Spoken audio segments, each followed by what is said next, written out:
guys, what's going on? So today we have the first album review I've done in quite a fucking while. Since I've been, so busy doing like collection of tapes and CD collection videos. But I'm glad to finally get around to reviewing this album because it's become one of my favorites over the past couple months. This is ORCHIDECTOMY with the PRELATE ATTRITION. And if you don't know ORCHIDECTOMY, very, very extreme brutal death metal band from Canada. This is the only full length they ever put out. It's just this and then like a couple demos. This came out in 2008 on Unmatched Brutality, and basically these guys, they're pretty similar to bands like Putridity or even Enmity, but they're not quite as, I don't want to say nonsensical, but not quite as like noisy, but they are pretty noisy. My best way of describing this band is like a, kind of like a Methods of Execution era Brodekin, but mixed in with a lot of grooves and slams. Think like Methods of Execution by Brodekin mixed with like Devourment, like Molesting the Decapitated, but with the weird like angular sense of things in the songwriting as like Psalms of the Moribund era Defeated Sanity. This album is a mix of a lot of things I really like in brutal death metal, and takes all those things and just brings it to a crazy fucking extreme. I mean, this is a very difficult album to get into. If you're just a casual fan of brutal death metal and you're not super into the genre, I don't know if I could really recommend this to you because it'll probably leave a bad taste in your mouth. But if you're really into brutal death metal, this is the kind of album that is like for you. It's definitely a fine wine of an album. It grows on you. The first time I heard this, I didn't not like it. I just thought it was like pretty good. Like 7 out of 10, 8 out of 10, like B tier album. And I got the CD, because it was cheap on Unmatched Brutality, like $10. And then listening to it more and more over time, it just really grew on me. And this album is very unique, even though it's a style that can be very derivative. I mean, especially nowadays, there's a lot of bands that sound like this, but this album just really stands out in comparison to a lot of like the new standard elite bands who also do the like super blasty pinky snare stuff with like slams in between.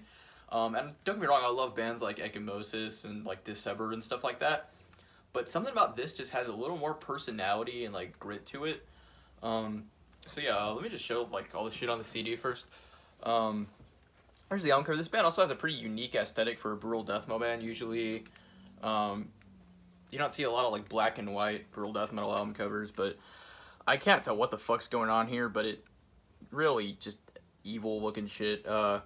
Very weird angular looking logo too. If any other band had this logo, it would look like shit, but for this band, like it works having a weird logo like that. I mean, these guys are raw and noisy and loose sounding. There's the track listing. You've got really like, I don't want to say esoteric because that sounds corny, but this band's aesthetic is sort of like that. Like, it's really evil shit, but it's not like, I guess some of it's a little gory, but it's more like it just has this really grim sort of sound of the song title. I can't find lyrics from this album anywhere, but you've got Debridement, Writhing in Psychotic Hysteria, Fourth Blessed Gorge, Procreate to Eviscerate, Excision of Pestilent Legions from a Ruptured Orifice, Celestial Excruciations, Deifying Anthropomorphic Ruin, Seraphic Abhorrence, and then the title track of PRELATE ATTRITION. So yeah, and there's the disc. You just got like the logo, some more artwork back there. I know there's like a shirt that exists with that artwork and like the logo above it. Not much interesting in the booklet. It's just, get this out. Band photos, thank yous.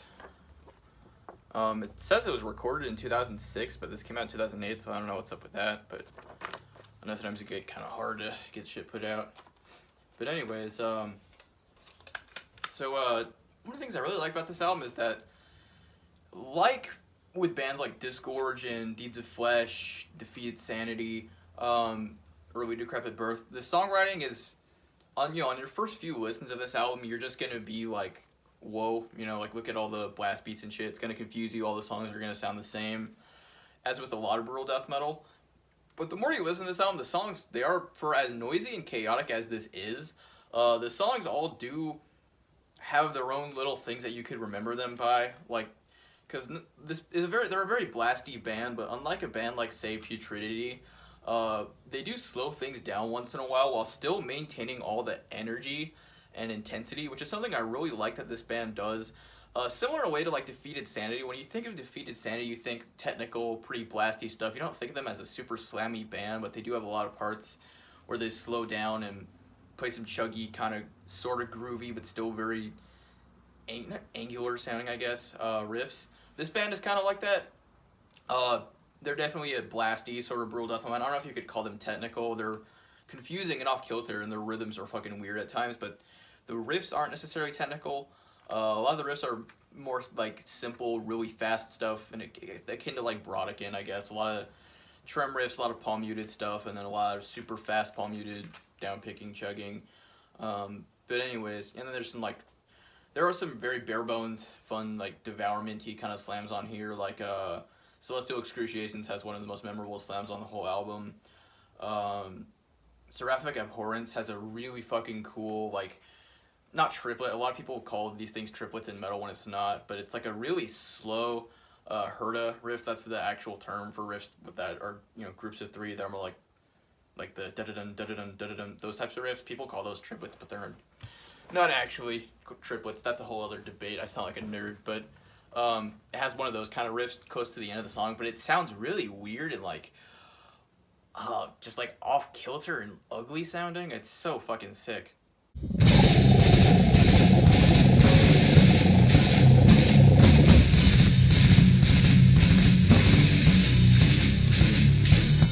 Yeah, that's definitely one of the most memorable parts on the album for me. Fourth Blessed Gorge has a lot of really memorable sort of chuggy riffs. Writhing in Psychotic Hysteria, it's got a really confusing and technical sort of like drum intro. Speaking of the drumming on here, crazy drum performance on here. Very pingy snare, but it's not super like high in the mix. Like the snare, you could hear it loud and clear, and it is very pingy, but it's not as invasive on your ears as something like Festival of Death by Brodekin, or even a lot of the modern pingy snare bands where the snare is just super loud and like abrasive. The snare is very pingy and nasty sounding on here, but it's mixed very well. Now about the production on this album, I'll get back to talking about the drumming. The production on this album it takes a lot of time to get used to, because even for a brutal death metal album, this is very fucking raw. It doesn't necessarily sound like a demo or anything. It sounds produced, but this album the performances on here are very, very loose. I'm pretty sure it was probably a live recording, and it definitely wasn't recorded to a metronome, because there's a lot of parts where the tempo dips and stuff on here. Yeah,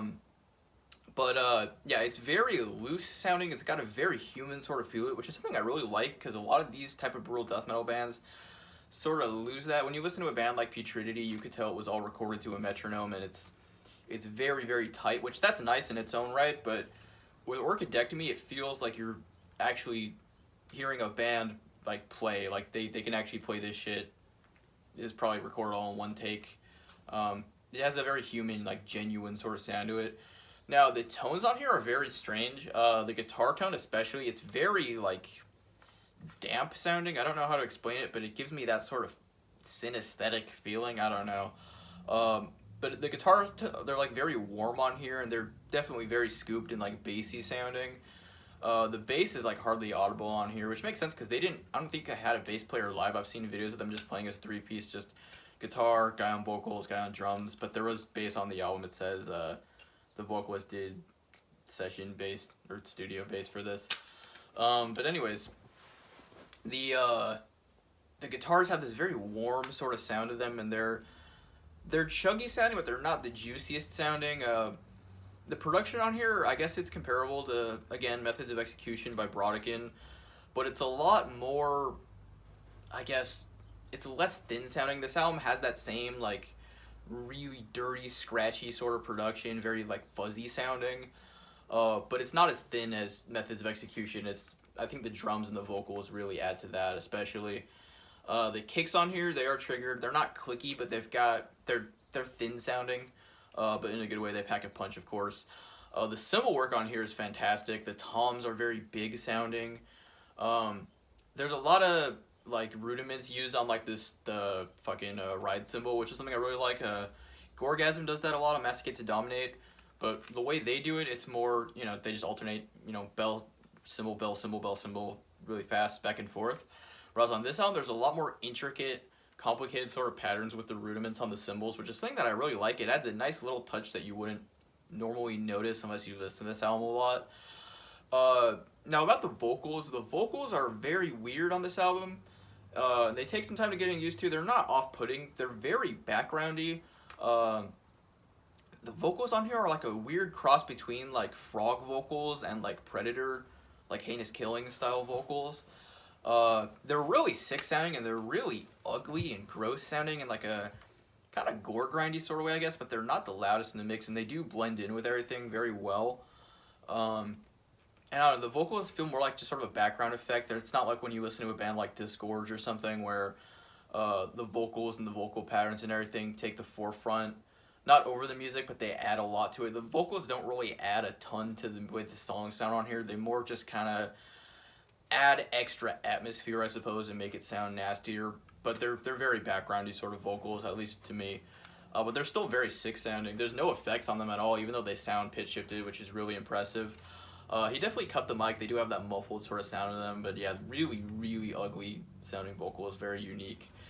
But yeah, the production on this does hide a lot of the hooks in the songs, because there are a lot of really catchy moments in these songs, but it's often obscured by how noisy and raw the production is. It really does make this album more of a grower in that sense, where you have to listen really closely and be really familiar with how it sounds to recognize a lot of the grooves and the way the songs go. Because like I said, when you listen to this album more and more, it really grows on you, and you're able to tell the songs apart after a while. But anyways, the drumming on here is really impressive. Like I said, a lot of rudiments on the cymbals, really, really fast blasts, well over probably around 300 BPM.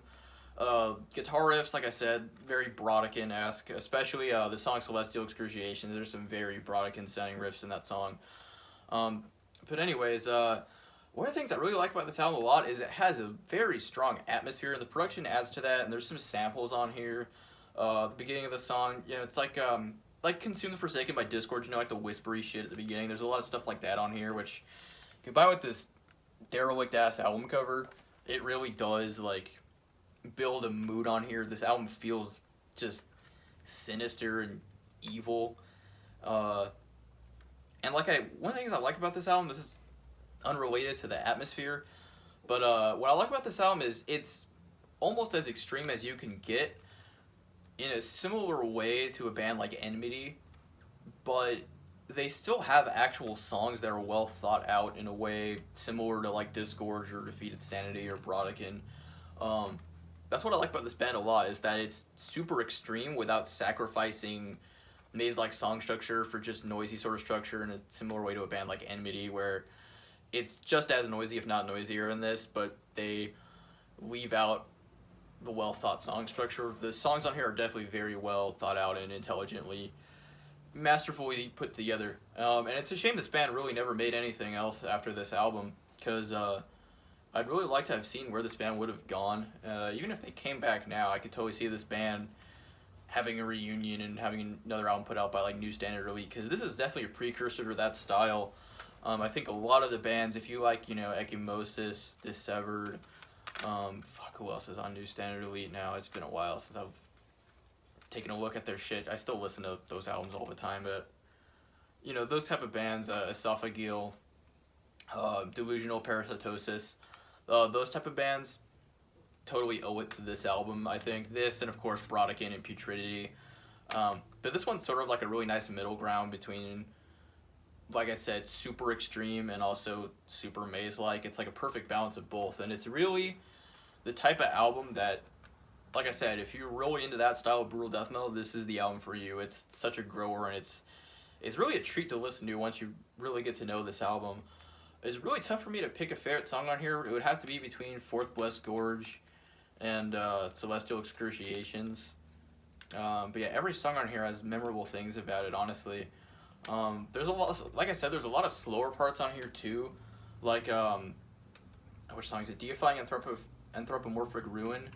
It has like a slow, like really dissonant sounding intro, and then then it gets fast really quickly. What else? Which song is it? I think it's I want to say it's either Procreate to Eviscerate or Excision of Pestilent Legions from a Ruptured Orifice. Has like this really short dissonant little thing where they hold this like dissonant sounding chord for a second, and then it goes right into like blasting before you expect them to come into it.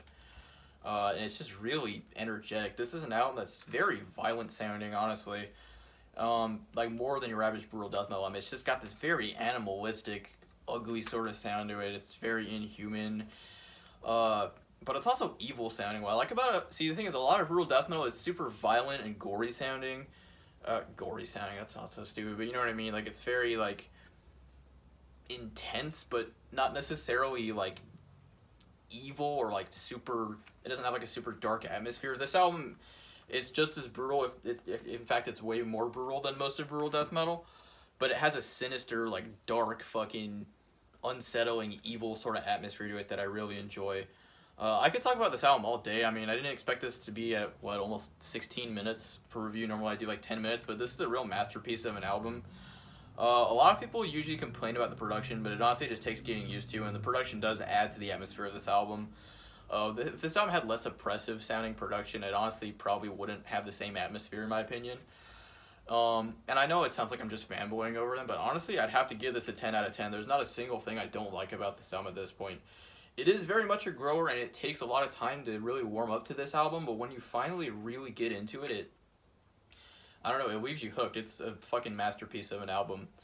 And, yeah, definitely a pretty underrated album. I see a lot of people nowadays talk about this a lot on, like, Instagram, everywhere. There's, like, memes about it. But other than that, it's not the most well-known brutal death metal album or band. And I think this band definitely deserves a lot more recognition than they get.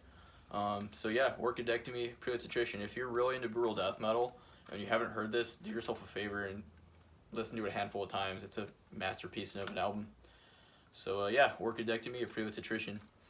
So that's it for this video, though. I hope you guys enjoyed. Hope you guys check out the album if you haven't heard it.